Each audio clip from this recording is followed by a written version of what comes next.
Assalamualaikum warahmatullahi wabarakatuh. Nama saya Ahmad Fendi Hartono.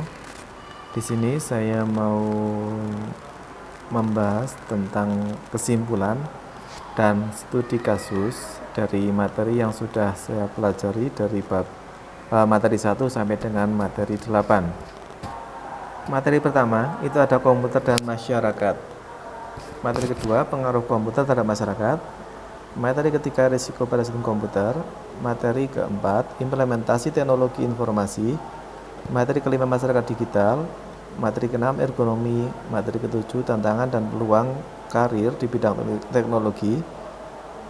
Materi kedelapan adalah e-business dan e-commerce.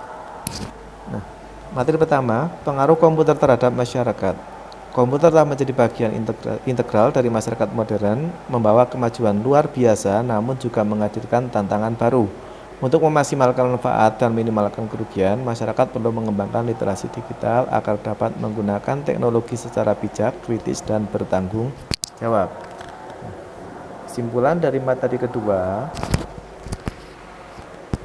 komputer dan masyarakat. Komputer dan teknologi terkait telah menjadi bagian integrasi dari masyarakat modern, mempermudah berbagai aspek kehidupan mulai dari komunikasi dan pekerjaan hingga pendidikan dan hiburan. Hubungan ini menuntut pengguna untuk memilih pengetahuan dasar komputer dan etika digital serta menyadari dampak sosial, etis, dan keamanan yang muncul akibat pemanfaatan teknologi ini secara luas.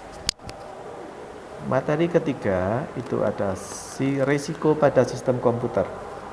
Perlindungan sistem komputer bukan hanya soal teknologi, tetapi juga melibatkan faktor manusia dan lingkungan. Pengelolaan risiko yang efektif dan komprehensif adalah kunci untuk menjaga kerahasiaan, integritas, dan ketersediaan informasi di dalam sistem agar serta memastikan keberlangsungan operasional. Keempat, implementasi teknologi informasi.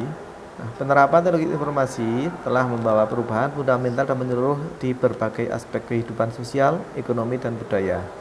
Teknologi informasi berperan sebagai pendorong utama dalam transformasi masyarakat menuju era digital yang menawarkan banyak peluang sekaligus tantangan yang perlu dikelola secara bijak.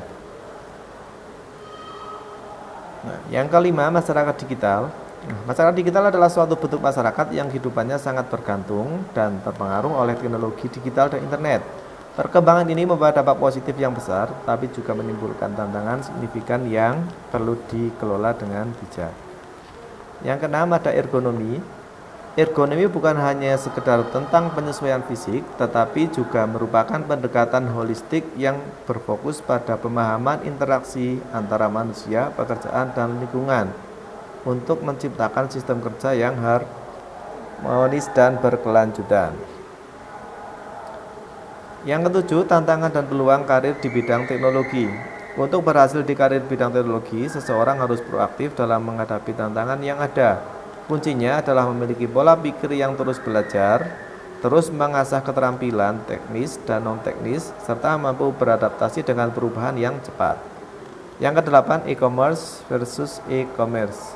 Perkembangan dari e-commerce menuju e-business adalah langkah logis bagi sebuah perusahaan yang ingin mengintegrasikan seluruh operasionalnya dengan teknologi untuk mencapai profitabilitas dan efisiensi yang lebih tinggi. Nah, studi kasusnya, saya bekerja di sekolah swasta yang awalnya untuk mendapat informasi harus datang atau menghubungi pihak sekolah. Saat tren digital mulai berkembang, sekolah mulai mencoba menyediakan program web. Nah, untuk mempermudah akses informasi yang dibutuhkan, mulai dari informasi seputar sekolah, kegiatan yang ada di sekolah, PPDB, informasi pembayaran, dan jadwal pelajaran. Nah, semuanya terangkum di satu program yang namanya adalah program web sekolah.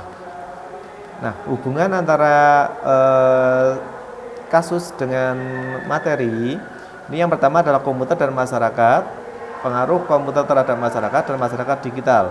Nah, ini pengetahuan tentang era digital masyarakat sekarang sudah mulai merambah ke era digital. Jadi banyak orang yang sudah menggunakan akses internet untuk mengolah berbagai informasi. Nah, dengan adanya masyarakat yang semakin maju, tentu dibutuhkan dengan internet untuk menyediakan layanan sebuah informasi melalui aplikasi sebuah web.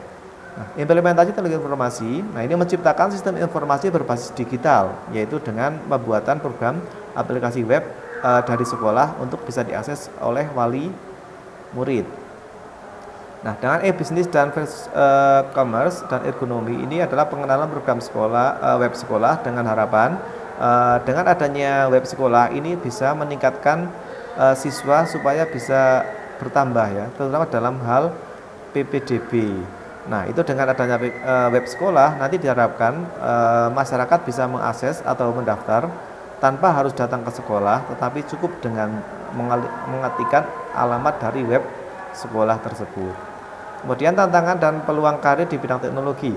Nah, pembuatan web sekolah ini dapat menyelesaikan masalah yang dihadapi oleh sekolah. Nah, ini tentu juga akan membuka sebuah peluang karir, yaitu untuk bisa membuat dari aplikasi tersebut. Nah, agar bisa segera terrealisasi.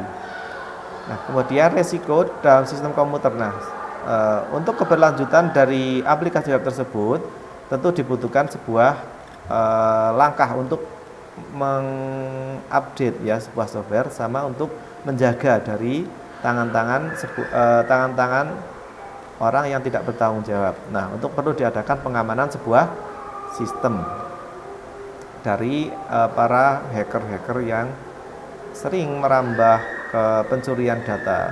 Nah, itu perlu adanya pengamanan sebuah sistem.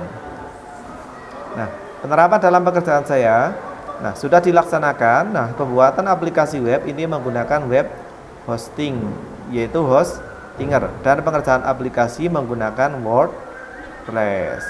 Nah, alhamdulillah sudah dikerjakan dan sudah berjalan. Nah, demikian yang dapat saya presentasikan. Kurang lebihnya mohon maaf. Assalamualaikum warahmatullahi wabarakatuh.